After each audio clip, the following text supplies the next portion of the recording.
Imaginez un garçon rebelle qui, avec la ruse d'un vendeur d'autocollants volé dans son sac à dos, devient le leader qui défie les plus grandes puissances du monde. Cet homme, qui a ressuscité un pays de ses cendres et est devenu un symbole de résistance pour des millions de musulmans, n'est pas né héros, il s'est forgé dans la sueur des usines, le poids des houes et la poussière des rues. Lorsque les bombes pleuvaient sur Bagdad et que les larmes des orphelins mouillaient le sol, il était là, debout comme un roc au milieu de la tempête. Mais la véritable grandeur d'un homme ne se mesure pas au palais qu'il construit, mais aux dernières démarches qu'il fait avant de partir. On dit que c'est au moment de la mort que l'âme se révèle complètement. Quand l'horloge approche les dernières secondes et que l'éternité approche, aucun masque ne peut résister. C'est à ce moment-là que l'on découvre si quelqu'un était un lion ou un agneau, s'il a porté sa dignité jusqu'au bout ou s'il s'est incliné devant la peur. Saddam Hussein a vécu ces derniers instants comme peu de gens l'oseraient, non pas avec désespoir, mais avec la sérénité de quelqu'un qui a déjà fait la paix avec le destin. Enfermé dans une cellule humide, ne sachant pas s'il en ressortirait vivant, il reçut la nouvelle comme quelqu'un acceptant une invitation inattendue. Aux premières heures du 30 décembre 2006, il a été informé qu'il serait pendu au lever du soleil. Il n'y a eu ni plaidoyer, ni marchandage. Une seule demande, que ses vêtements soient donnés à sa fille et que son corps soit recouvert du manteau qu'il portait les jours de bataille. Pendant que les bourreaux ajustaient la corde, Saddam s'habillait dans ses vêtements traditionnels, buvait des gorgées d'eau comme il le faisait depuis son enfance et, assis au bord du lit de fer, commençait à réciter le Coran. Ses lèvres ne tremblaient pas. Ses yeux ne clignaient pas. Les bourreaux, parmi eux des ennemis déclarés, s'attendaient à trouver un homme brisé. Mais ce qu'ils ont vu, c'est un leader qui, même face à la potence, n'a pas baissé la tête.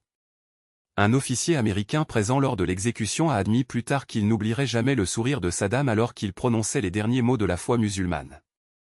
Comment quelqu'un peut-il sourire quelques minutes avant de mourir, se demanda-t-il. La réponse réside dans la conviction de ceux qui savaient que l'histoire ne s'écrit pas avec des larmes, mais avec du courage. Lorsque la corde fut passée autour de son cou, Saddam regarda les personnes présentes et répéta d'une voix ferme, « Il n'y a de Dieu qu'Allah, et Mahomet est son prophète. » Ce n'était pas un appel à la clémence. C'était une déclaration de foi. Et, comme pour défier le monde entier, il a ajouté, « Les États-Unis peuvent me pendre, mais vous en paierez le prix. » Ce n'étaient pas des mots vides de sens. C'était la prophétie d'un homme qui avait compris que sa mort ne serait pas la fin, mais le déclencheur d'une lutte qui durerait des générations. Devant les tribunaux, il avait déjà manifesté son mépris pour ses ennemis. Lors d'un débat avec un juge, Saddam a souri et a déclaré, « Mon ami, il y a des choses que vous ne comprendrez jamais. » Le microphone a été immédiatement éteint, mais le message a résonné, la vérité n'a pas besoin d'autorisation pour être entendue. Et il l'a répété jusqu'à son dernier souffle, dans des vers qui sont devenus un manifeste, ne regrettez pas la trahison du temps. Combien de fois des lions ont-ils été enchaînés? Lorsqu'on lui a demandé s'il avait un dernier souhait, Saddam n'a pas demandé grâce.